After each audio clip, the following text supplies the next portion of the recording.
Sir, would you introduce yourself? Tell us your name and your DOC number. My name is Edward Pryor Senior. DOC number is 544462. All right. We acknowledge the folks that we have with us today. We have here with us in Baton Rouge. I'm sorry if I mispronounced the name. Facion, is that right? David and Facion and Veronica Pryor.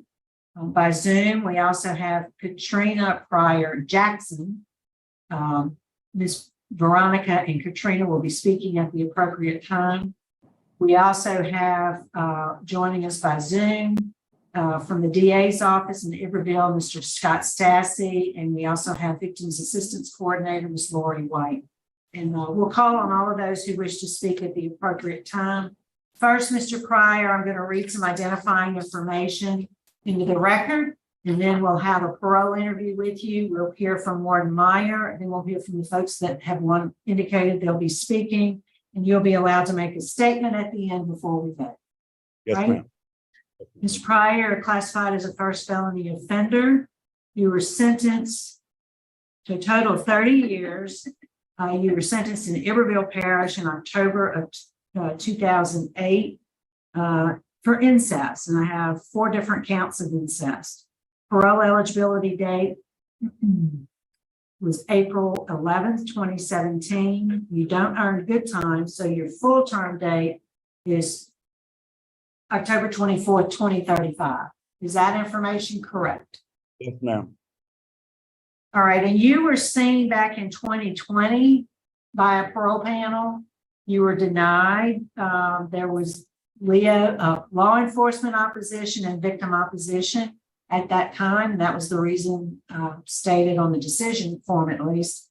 And that has not changed. That remains, and we'll hear from those folks shortly. I will note for the record, at the time of that hearing, your risk assessment score showed up as being moderate, and now you score out as low. So that's different. So you tell us what else is different about you since your last hearing. Since my last hearing, ma'am, I've taken classes that have helped me greatly, especially victim impact, thinking for a change. Very classes that I've taken now. Also, risk management. That helped me a great deal because when I took risk management and especially victim impact, they let me know that things I did were very thorough, and it helped me understand. In fact, in victim impact, it was class number 11. The teacher, she was reliving the experience that happened to her, and it really touched real hard. It really did. So prior to taking that class, and by risk management, I'm assuming you're talking about sex offender treatment. Yes, ma'am. That's Okay. risk. And so prior to that, you didn't have a real good sense that what why you're in jail was terribly wrong. Yes, ma'am, I did. But I seen the impact that it left on the victim more. That's what I thought. Because here her cousin died at 8 years old, and she's about 12, and the teacher was 37 years old. I said, Lord, this lasts this long? And it does. And then I seen other people that had other problems too. And I say, I did have an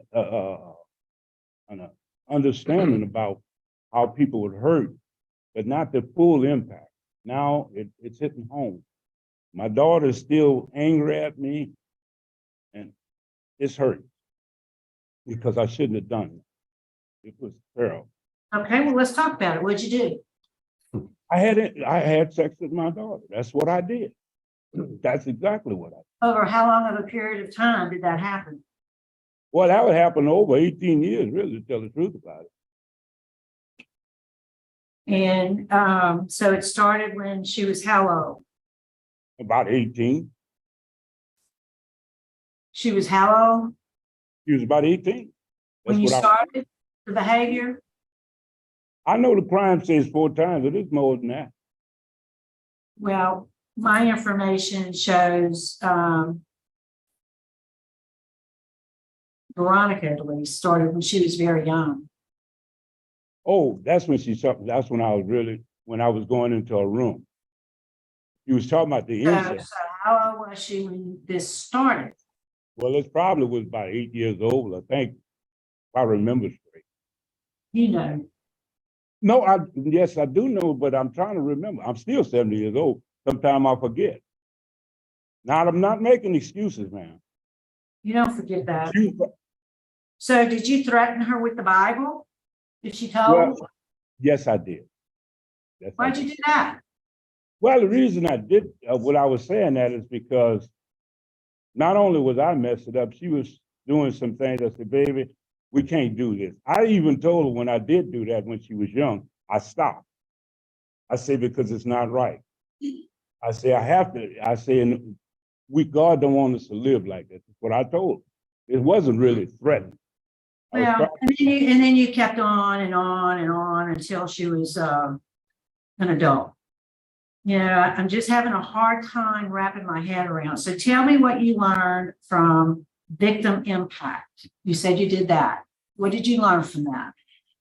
Well, when I did it, victim impact, like I say, ma'am, I learned that when I'm dealing with the things that I've done, how it destroyed my child. This was hurting after I started looking at really what I'd done. It messed me up, it really did. And I had to deal with this here. I can't run from it, I have to face it. I did this. You just completed that program this year, right? I completed that one, but that's not the only one I was, because that's the one that really hit hard. I'm telling you, it did. Well, I'm glad to hear that it made an impression on you. It hit hard. That hurt. So out of that program, I would like for you to tell me what impact do you think your actions had on the two victims that we know about? Tell me what you think, how it affected their life. It destroyed their life. It messed them up. In my statement, that's what I had, because when I had to look at what I did to them, I was selfish in what I did and wasn't worried about how it affected them. But then it destroyed their lives, because my daughter don't even want me to come around, and that's kind of rough. At first, when I first got married, I thought I wanted to be the great dad. I missed that. I blew that up. And the thing that I also saw, I broke a confidence that shouldn't have never been broken. And I learned that when a school in Shreveport was having problems with kids going to class, guns in school, and all they had to do was bring the dads in. And when they brought the dads in, everything stopped. The kids started going to school. I started looking at this. I said, man, I broke a confidence that only God can give to a father. I broke that. Shouldn't have done that. Yeah, Mr. Pryor, so what have you done within your own community to give back? What kind of community service have you done? Oh, here at RLCC, I'm still living in Cajun 3. And I've been living there for 15 years. Now, it might not sound important, but that's what they call the open cell block. And I stay down there on purpose for ministry. I preach on the yard down there, and I tell people, and I deal with these young men, older ones too, that we can't keep doing what we've been doing.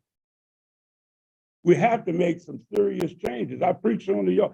During the pandemic, we never missed a service. We preached on the yard, the gospel of Jesus Christ and him crucified.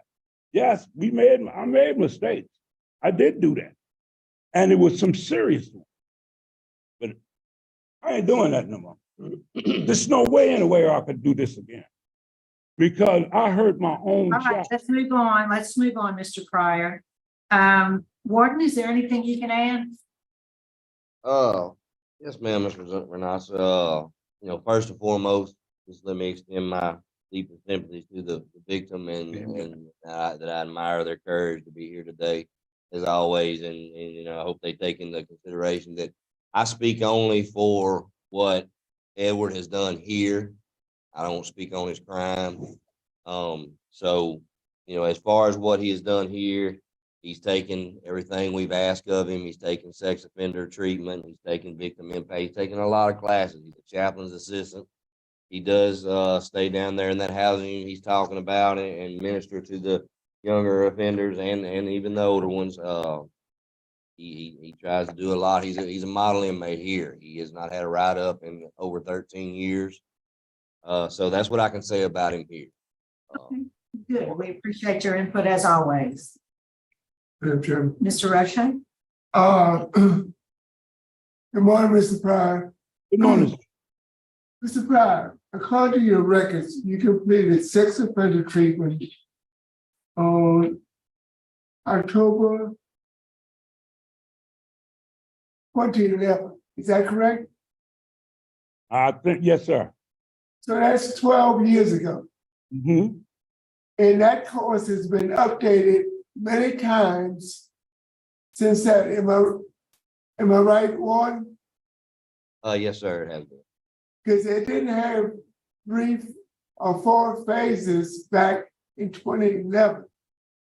For me to vote for you, Mr. Pryor, I want to tell you right now, you need to retake the current version of sex offender treatment. All 4 phases, phase 1, phase 2, phase 3, and phase 4 is the most important phase as I'm concerned, because you act as a facilitator.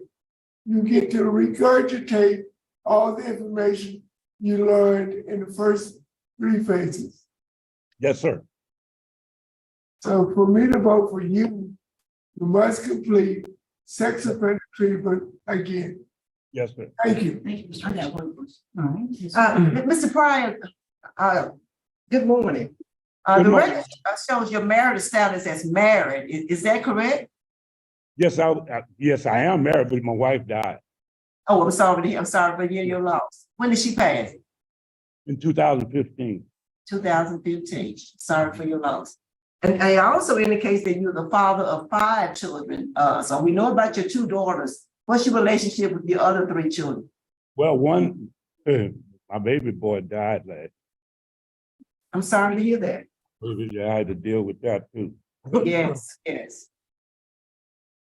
And my other 2 sons, they kind of angry at me because I tried to explain something to them about their mama's life, and I shouldn't have done that because they didn't take it too well. I love my wife a great deal.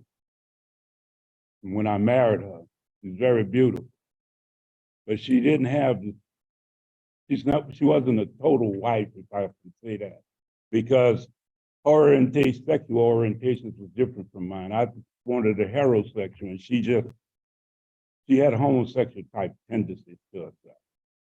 And I didn't want it. And I tried to explain that to my children. That's why I started messing up. I can't make no excuses. Pryor, that's not some information we need to know. We don't want to know. Thank you. But I do have one other question, sir. Sir, were you touched as a child inappropriately as a child? No. Okay. Well, my brother said I was, but I don't remember it. Okay. Your brother is older or younger? Older than me. Older. Okay. All right. That's all I had, Madam Chairman. Thank you. Okay, we'd like to hear from the folks who are here with us. Who would like to go first?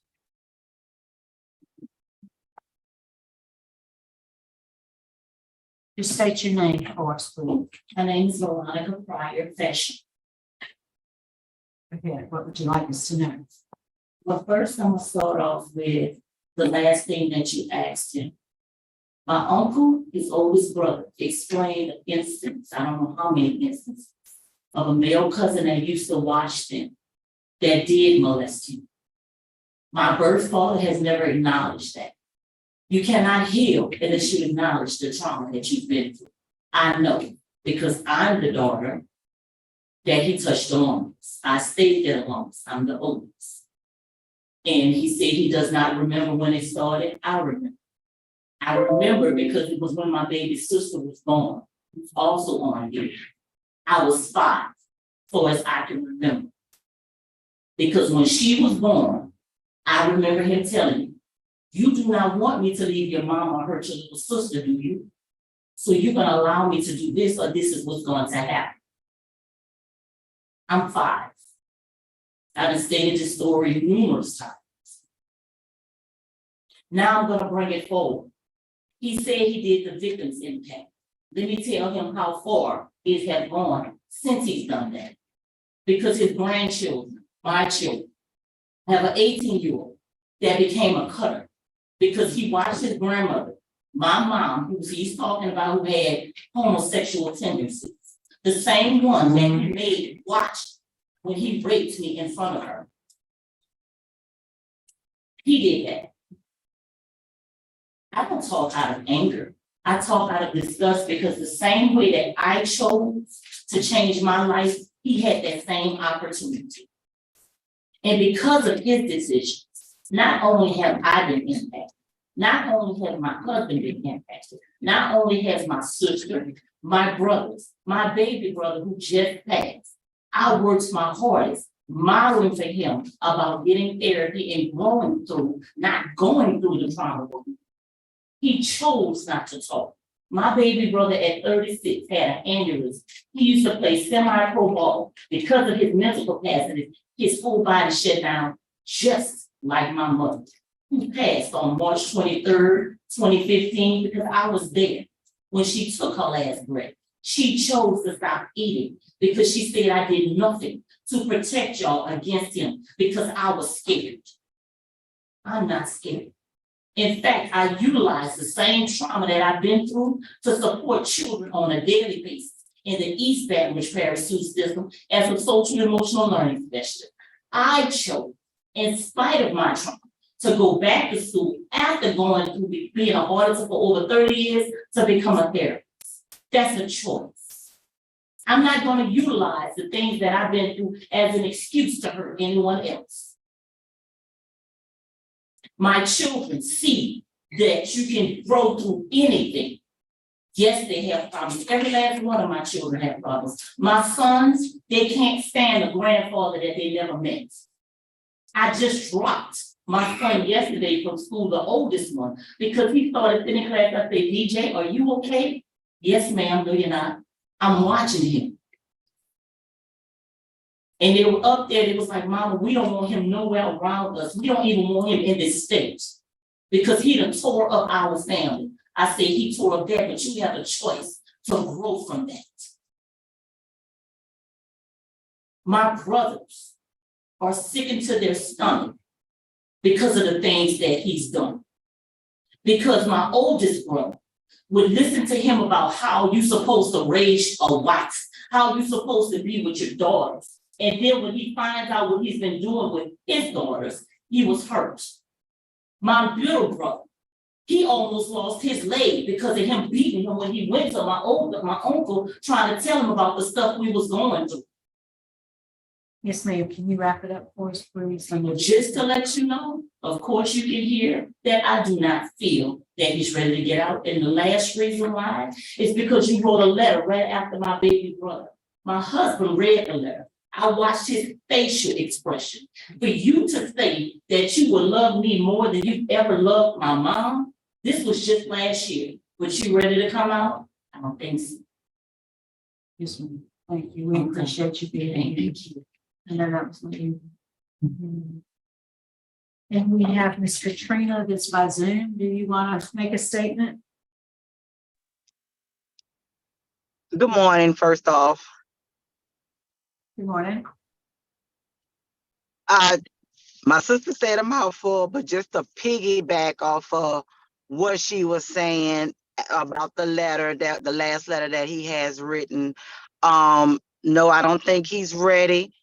Mentally, he's not ready to come out because of that letter he has written. Yes, you can take those courses, but as we were taught, when you know better, you do better. So as far as that, no, I don't think he's ready mentally to come out. He has to deal with, again, to piggyback off what she said, he has to deal with what he went through.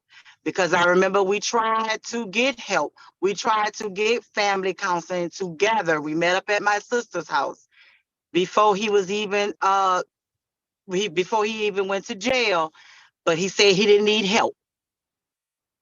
It was just the manipulation, the bigotiness, the attitude that he felt like he did not need help. And he does need help. He does.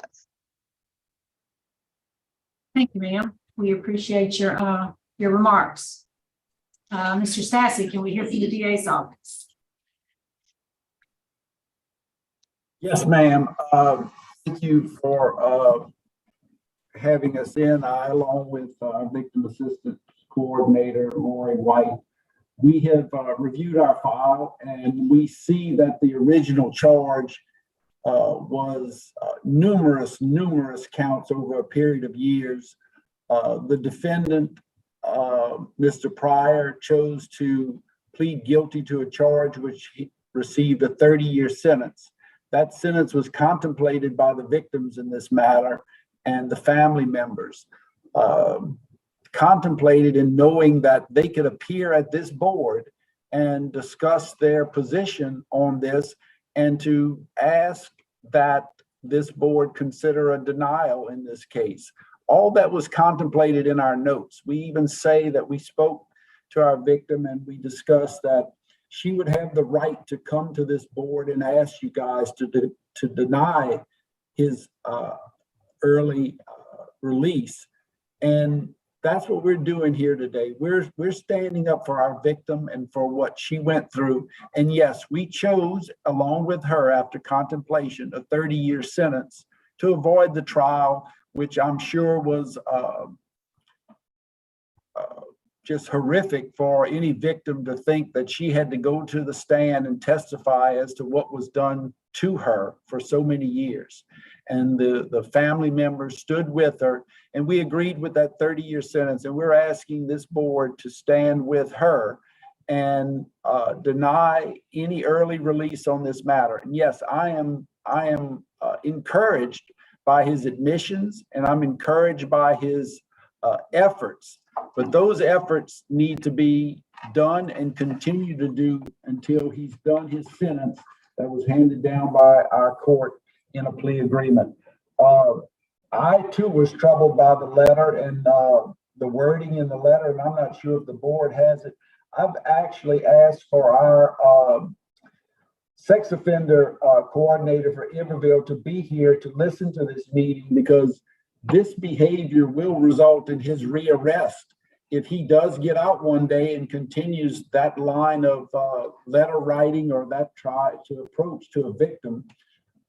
So we would caution him to discontinue that effort and continue his efforts to better himself through the programs that DOC allows. But we will continue to show up here with our victim and ask the board to deny his early release. He's lucky to have received a release date and not a life sentence where he would have died in prison. And we join with our victim and ask that you guys deny any early release. And I'd like to also say, Mr. Roche, it's good to see you here. I don't know if everybody knows the history of how many lawyers went through Southern University, like myself, that have gained an appreciation for the law library and the process. So Lori and myself, it's good to see you, and we look forward to see you guys on new occasions. Thank you. Good. We appreciate you being here. Thank you so much. We appreciate your remarks, and your input is always important. Okay, Mr. Pryor, is there a statement you'd like to make to the board? Address any comments to the board, if you have any. Yes, ma'am. I would like to thank the parole board for this opportunity for this rehearing. I want to say to this committee that the court did give me the time to serve until then, with opportunity to go for a parole after so many years. I knew I wasn't spiritually nor mentally ready. I knew then. And even at the first or the second hearing, I knew that I needed some more help. And I wanted to, that's why I stayed that's why I state that I took more classes, because I did needed help. I took all the classes that DOC required of me. Now, it was stated again, I'm gonna go back and get in classes again with the sex offender class. Even if I'm turned down, I'm going back to that. And because I did do a lot of damage in my lifetime to my family, I tore it up. I understand that. I not only did my family, I did it to my church and my community. I tore that up, and I caused a lot of victims, a lot of hardship. It was a very selfish act on my part. I realized that. And to this, I say I'm deeply sorry to my family and everyone else that I hurt because of my action.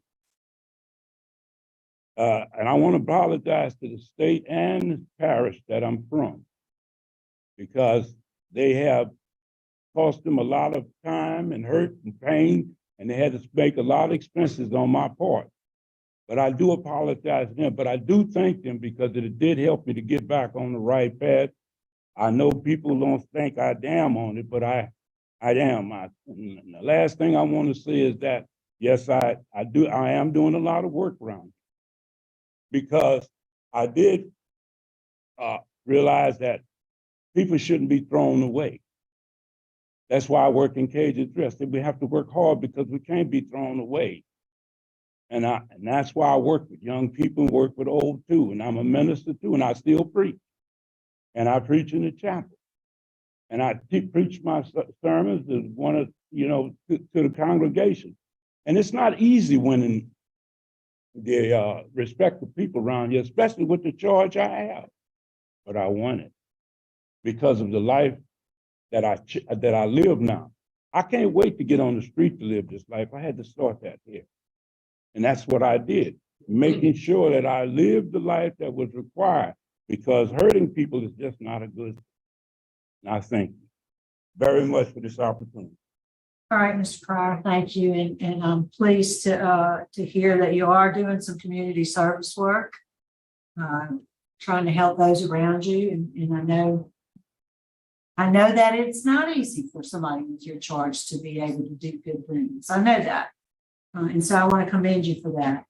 I don't think you're there yet. I think you still got some work to do. It's very concerning to me about hearing about and reading about the letter as recently as a year ago. It tells me you still don't have a real clear understanding. And I do agree with what your daughter has said, that you need some help, maybe some counseling to deal with what happened to you as a child. I mean, I think with help, you can break those memories loose and deal with that. And that healing will go a long way. I agree with Mr. Roche too. I think maybe the new version of the sex offender treatment program would be also a benefit of you. So for those reasons, today, my vote today is to deny you parole. Thank you, Madam Chairman. Mr. Pryor. First of all, I'm denying your request based on that you must complete the updated version of the sex offender treatment, all 4 phases. The victim of this crime is adamantly opposed. You have strong opposition from the DA's office in the 18th JDC. And you have very strong opposition from the legal community in the 18th JDC. Based on all of that, I'm denying your request, and you have a lot of work to do before I think you're ready to be released. Thank you, Mr. Roche. Mrs. Wise. Ms. Veronica, living life in intentional purpose. You are doing that. I was glad to read that, and I put it in my notes. Living life in intentional purpose. You are truly a change agent. I just appreciate you today. Mr. Pryor, you are a classic sex offender. You are a textbook sex offender. You started when after your wife had a child. You started messing with the daughter in the house. That's classic. You were violated as a child. Classic. Then you got wrapped up in the religion. And use that as a tool to manipulate and move. You are a classic textbook sex offender. And so please listen to what's been said today and really take advantage of it. My vote is denied as well for the records, for the reasons already stated on the record. All right, Mr. Pryor, you got some more work to do. Good luck to you, sir. Today, your parole's been denied. Yes, ma'am. Thank you.